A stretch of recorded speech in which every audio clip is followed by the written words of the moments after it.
Hello and welcome, I'm Chris and this is the Hair Tutorial channel, and on this week's video I'm going to be giving you tips and tricks on how to start your scissor over combing. And if you like this video, don't forget to like, subscribe and hit the notification button for weekly tutorials. Okay, so to start with, you're just going to need your basics, which is basically a nice decent pair of scissors and a couple of combs.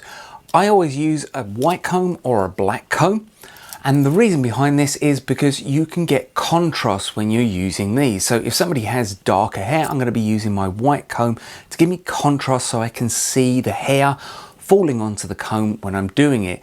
If somebody has blonder, lighter hair, I tend to use the black comb. And again, this will give me the contrast when I'm doing their hair to be able to see where I'm going. And again, when you start, always use the wider end of your comb. And this is going to stop the hair from snagging and also give you a little bit more flexibility in the way that the hair lies. So you can start off by two ways. And ideally what we want to do is we want to do a section that's like a guide, and we're going to work off this guide, and it's going to give us the length for the rest of the haircut.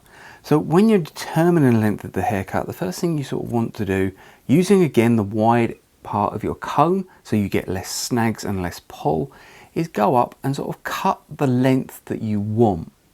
However, if you find this sort of difficult again to start with, you can put your fingers in and cut the length that you want, and this will just give you the guide to start from. So that's exactly what we're going to do. We're going to take out a section here and we're simply going to cut the length in that we want to start with. Now the principle for this, whether you're going long or short, is exactly the same. Doesn't matter. And now, as you can see, we have a guideline to work to. So we're going to come up the hair and we're going to get the sections below it, and you can see our guideline. So we're just going to start just coming up the hair and working to that guide. So we're working at the minute from the top to the bottom. Now the other obviously most important thing is keeping your blades nice and still. And this is one of the skills that's probably the hardest to learn. You want to only move your top blade and move the bottom blade as little as possible when you're doing this. So now you can see we began to work in this section the length that we want. So we're just going to start scooping out. So as we come out, we're going to start working up and scoop out towards the top. And we're really just going to work on this section nice and slowly, removing little by little until we get the length and the desired look, and that will be our guide, much like cutting a guide in a one length haircut. And you can see I haven't placed the client's head forward either. The head is in a neutral position. Now at a later date I may put the head forward just to scoop out the neckline, but again I want the hair to lay naturally, and by placing the head forward, that's not a natural position. So try to come down to a level where you're eye level with the client, whether that involves taking a seat or kneeling on the floor.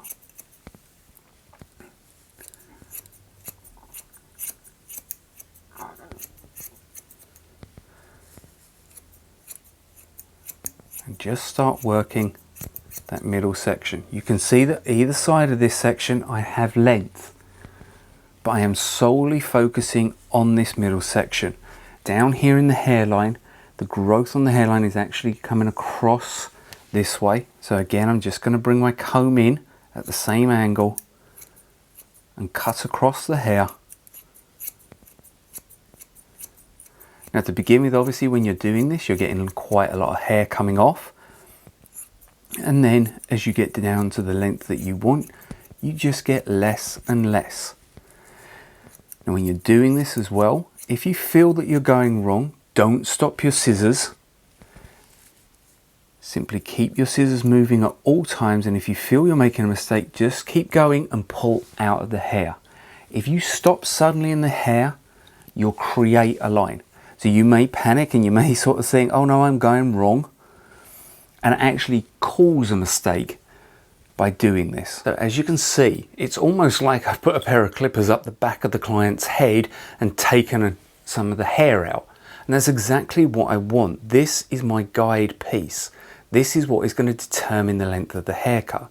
So if at this stage you're sort of looking at this top and thinking, well, no, that's too long, again, just pick it up and cut it to a shorter length, and then again, work your way up and blend it into the top. Really don't worry about either of the sides until you get this middle panel to the length and the desired look. So that's what we're going to do. So as I'm coming in tighter now at the bottom, and I'm scooping out towards the top. And if you want to, what you can do is you can actually angle your comb, resting your comb on the head and angling it at a 45, and then working along this line. When you get to the top, it's easy for you to pull out. So we're just going to keep working like that.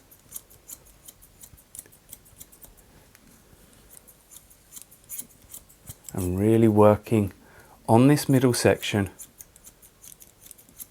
until we have it to, I would say, sort of 90% of where we want it to be, because we're always going to have a little bit of sort of fine tuning to do at the end, especially around the hairline, and especially as well if a client does wear it in a certain way or have an awkward head shape. Okay, so I would say I'm sort of 90% to where I want to be. So now I'm just going to pick a side, doesn't matter which, the left or the right, and I'm going to put my comb in, and half the comb is going to be on the section that I've cut, and obviously half on the section that I haven't cut.